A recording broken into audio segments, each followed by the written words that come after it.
Thank you, Gordon. I have to do a mea culpa on the picture. It's a bit old. People that know me know that picture's a bit old. But when they ask for an update, I said my policy is I don't update my photos, especially in public. So you're going to see that photo for the next 6 years. I may look different in person, but that's what you're going to see. Well, welcome to the National Academy of Engineering 2019 Annual Meeting. It is my honor to address this very distinguished gathering for the first time as President of the National Academy of Engineering. I look forward to serving this extraordinary institution, and I thank the membership for entrusting me with this important responsibility. I will do my best to make it come to fruition. I wish to thank Dan Moat for his excellent leadership as president over the past 6 years, and I look forward to continuing to work with Chair Gordon England and the members of the NAE Council and the NAE staff, both of which are outstanding. In 1964, we've overdone this photo a bit, but in 1964, the National Academy of Engineering expanded its role. It was created as a second organization within the Academy system. The mission of the NAE is twofold: advance the engineering profession and serve the nation. We have many significant initiatives underway, and we will continue to explore ways of meeting the NAE's mission to continue advance the well-being of our nation by promoting a vibrant engineering profession and engaging the expertise and insights of accomplished engineers like those of you today being inducted. The National Research Council, NRC, was formed in 1916 to bring into cooperation government, education, industry, and other research organizations to advance science and development of American industries, strengthen national defense, and promote national security and welfare. We call our overall organization the National Academies of Science, Engineering, and Medicine, or NASEM.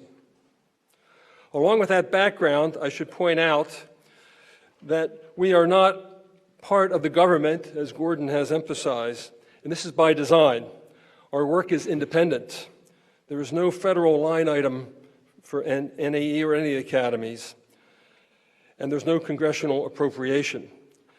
We are dependent on sponsors, donors, and volunteers to do the vital work of the NAE, and all of our publications are available for free of charge online. Election to the 3 academies, including the NAE, is a high honor. But like a university commencement, which is really what this is, it's just the beginning for the newly elected class. Your participation in NAE and the NRC activities is crucial. We need your expertise as well as your bold and creative ideas. Let me highlight just a few things that we're already doing. Recently, I returned from a remarkable event in London, the Global Grand Challenges Summit. It was the 4th in a series that's collaboratively organized by the NAE and similar academies in the UK and China. You notice on the right side of the screen that is Professor Zhou Ji, who was the president of the Chinese Academy of Engineering, and in the middle is Dame Anne Dowling, who just stepped down as president of the Royal Academy of Engineering. The Summit Series, which is held every 2 years in a different country, was inspired by the NAE's Grand Challenges for Engineering, 14 goals spanning sustainability, health, security, and the joy of living, outlined in a highly influential 2008 NAE report. The summits are aimed at sparking progress in addressing the challenges by inspiring future engineering leaders and promoting international cooperation on our shared visions. There were more than 30 speakers and almost 1,000 attendees at the summit in London, close to half of which were students from numerous countries, and lots of networking opportunities. It included a student business plan competition and a collaboration lab with mixed country student teams brainstorming solutions to important problems. 300 students participated actively, 100 from the United States, 100 from China, and 100 from the United Kingdom. We thank the Lockheed Martin Corporation for its financial support to make it possible for the United States students to attend this summit. We hope many of the connections made there will continue beyond the summit, and we will work to facilitate that. The next Grand Challenges Summit will be held in Beijing in 2021, and hopefully a few of you will be able to attend that.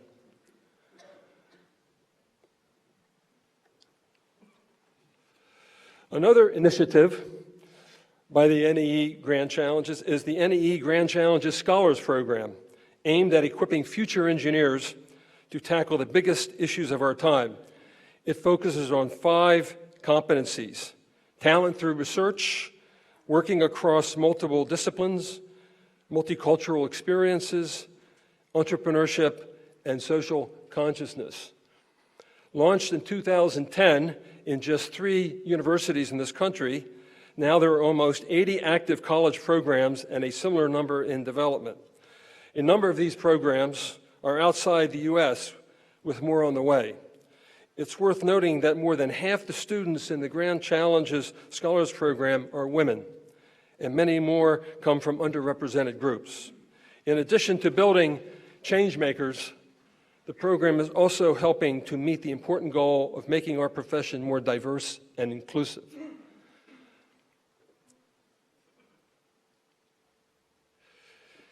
Engineer Girl is a website aimed mainly at middle schoolers, 6th to 8th grade girls. And it was launched as a resource website in 2001. It has grown to include a number of interactive programs with opportunities for girls. For example, a gallery of women engineers features profiles of more than 300 women in different fields of engineering who volunteer their time to answer questions for the students. And this year we started a series of featured questions with multiple perspectives on questions of particular interest to young girls. Since 2003, Engineer Girl has had a yearly writing contest asking students for their ideas on various topics. Last year, we received over 14,000 submissions. These are essays.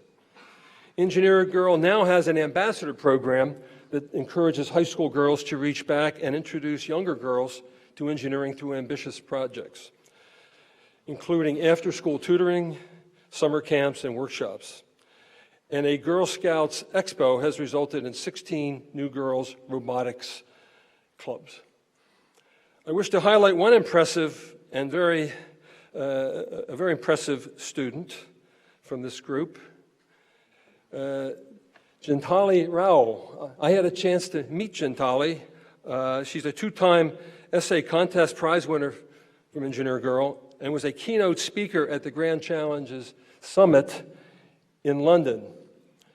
Now, this is a very precocious, bright, charming, really intelligent young lady. She's 13 years old. And I was originally scheduled to follow her on the stage. But my years of administration have told me, find someone who's a little more naive and get them there, and that's what I did. And I think it saved my bacon that day. I did a lot better. But she is a terrific person. The Frontiers of Engineering program brings together highly accomplished early career engineers from companies, universities, and government nonprofit organizations, both from the U.S. and many other countries, to learn about leading-edge research and technology in a range of engineering fields. FOE, as we call it, will celebrate its 25th anniversary in 2020. The first FOE symposium was held in 1995, and this year we held our 25th meeting hosted by the Boeing Corporation at their Dreamliner factory in Charleston, South Carolina. By the way, we had a tour of their facilities, and if you can imagine an assembly area where you can put 8 of those things inside, that's how big it was. Just impressive facility. The Frontiers of Engineering program is supported by the Granger Foundation, as well as several government agencies and companies. In-kind support is provided by companies, universities, and federal labs that host individual meetings.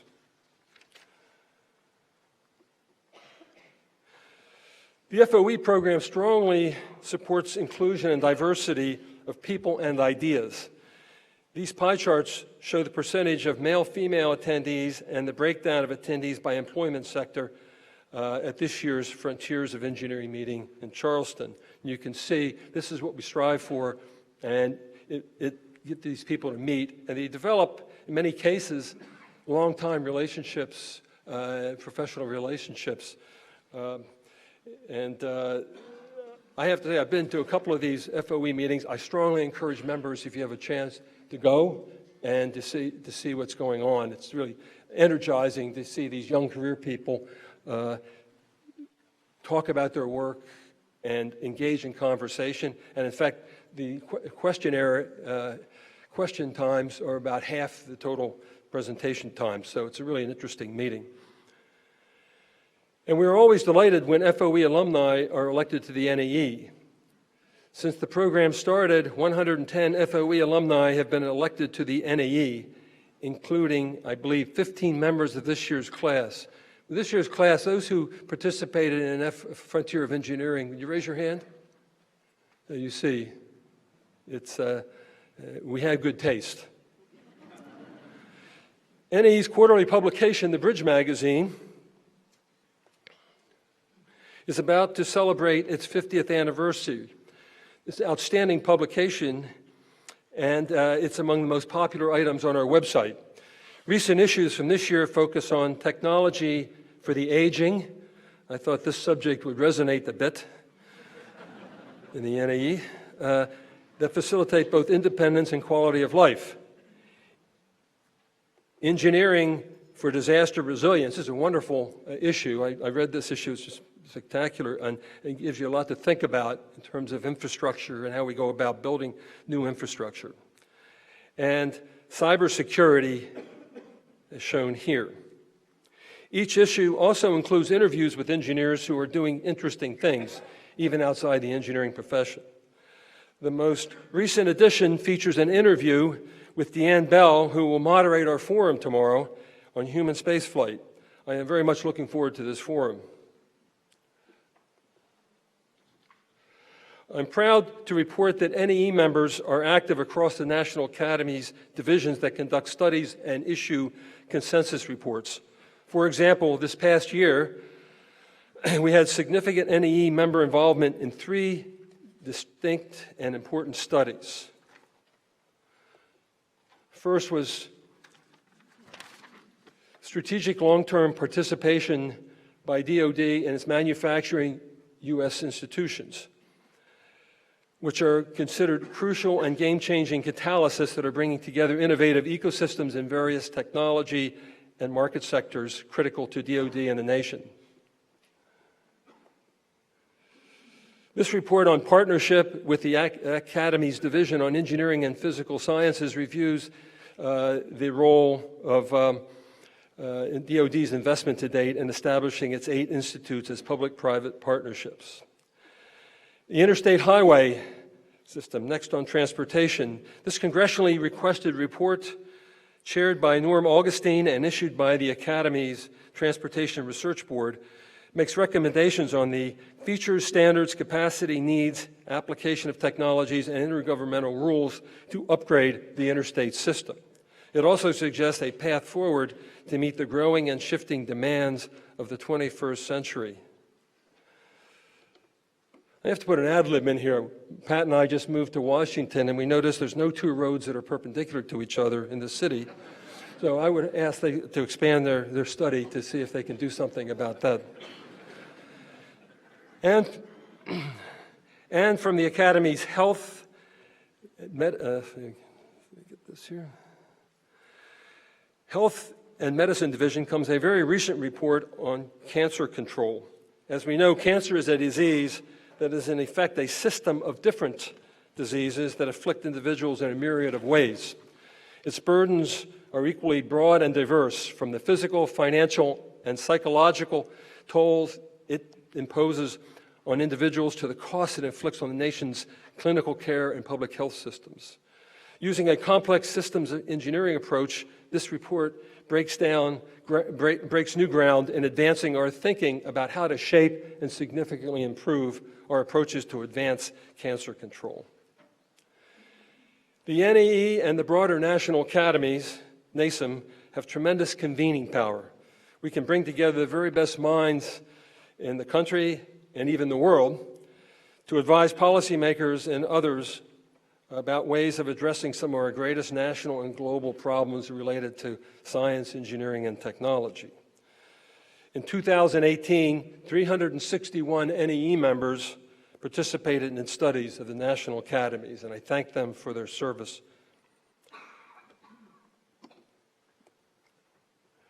As the new president of NAE, I have thought about ways the NAE can contribute further for the national good, and for example, I came up with what I call the 4 I's. First, identify and inform the frontiers of engineering, its theory, its practice, and its policies. Secondly, increase engineering talent through a strong commitment to diversity and inclusion. Third, instill a culture of ethical and environmental responsibility in engineering. And fourth, improve capabilities and competencies for engineering of complex systems. For all of these priorities, member engagement is important, and I look forward to working with all of you. Today is about the class of 2019.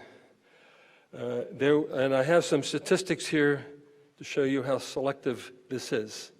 On the left side, we talk about the members, who must be United States citizens, and there were 506 nominations, and you can see that 86 members were elected. So the process is very selective. The 506 nominations were very strong. There were 17 foreign members elected from 79 nominations. Again, all strong nominations. Right? It's not easy being elected to the NAE, so we are inducting some very special people today. In celebrating your election, we are also celebrating your families, friends, and colleagues. I think all of you recognize that much of your success is based on support by these people. I ask that the families of the class of 2019 stand, and I ask that the members of that class applaud them for their efforts.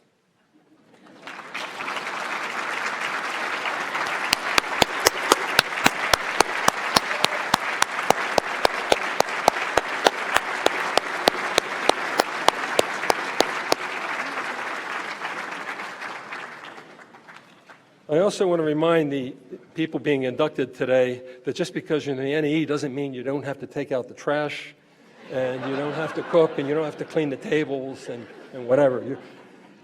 You're still a partner at home, remember that.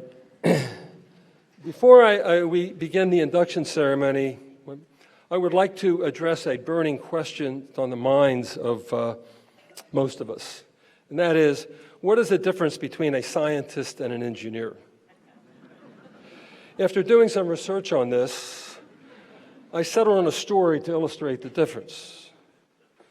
A scientist and an engineer went hiking in the wilderness. They were friends, and at the end of the day, they pitched their tent, enjoyed dinner, and went to sleep. After a few hours, the engineer wakes the scientist and says, "Look towards the sky. What do you see?" The scientist replies, "I see millions of stars." The engineer says, "What does that tell you?" The scientist says, "Astronomically speaking, it tells me that there are millions of galaxies and potentially billions of planets. Astrologically, it tells me that Saturn is in Leo. Time-wise, it tells me it's about 3:30 in the morning. And weather-wise, it seems we will have a beautiful day today." Then the scientist turns to the engineer and says, "What does it tell you?" And the engineer replies, "Somebody stole our tent."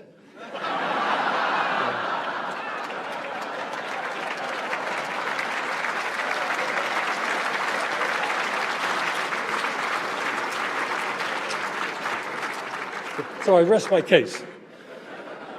Now we'll move to the induction ceremony, and I ask Chair Gordon England to come up to the stage. Our Home Secretary, Julia Phillips,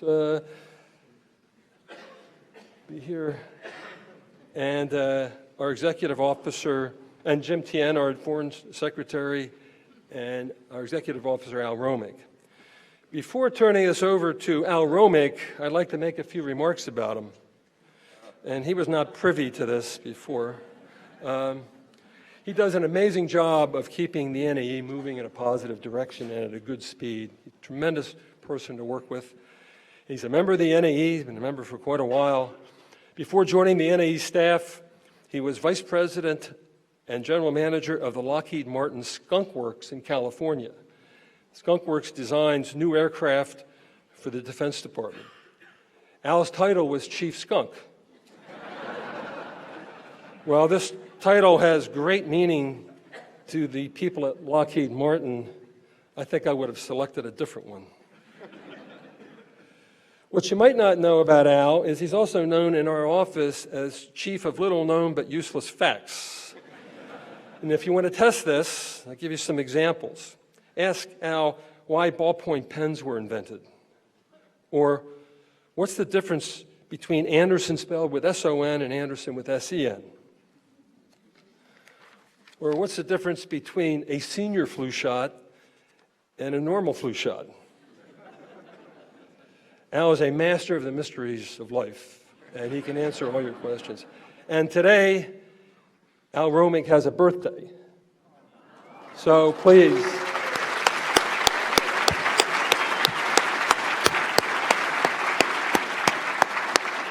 And he's probably saying, "Is that all I get is applause?" But we have some things. But today, Al will stick to the script, and he has the honor of introducing our new members and foreign members to the class of 2019. Al Romick.